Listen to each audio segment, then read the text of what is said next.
All human behavior is goal-directed. And what is the goal of that behavior? We are all looking for safety, significance, and belonging. However, we oftentimes run into conflict when we look at how we get those things as being different.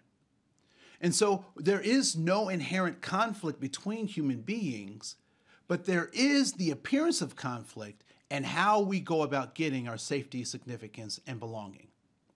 And oftentimes it is the context that we are grown up in or we're adapting to that helps to dictate how we go about getting the things that are important to us, how we get our safety, how we get our significance, and how we get our belonging.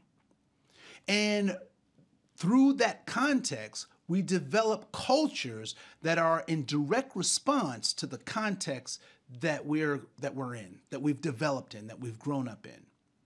And so we have to be critical thinkers about our context, about the times that we're in, how things have changed, new technologies, new relationships, how those things shape who we are and what we do today. So I'm going to have you engage in an activity called the What Did You Learn Growing Up card. I know, not very creative, right? But what I want you to do with this card is there are columns across the top of categories of human beings that are used, particularly in the United States, to group us.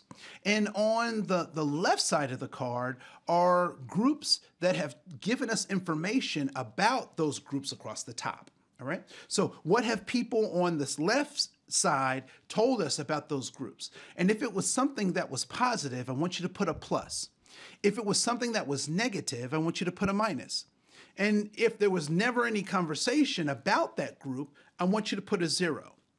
I want you to check your pluses, your minuses, and your zeros. Now, you may run into some situations where you can put pluses and minuses in the same box, and I want you to do so.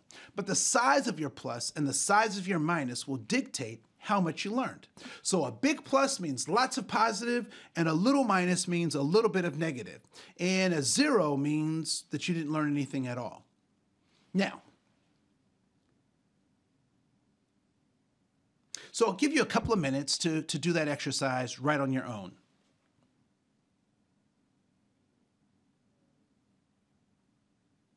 Okay, now I want you to recognize where you have pluses, where you have minuses, and where you have zeros.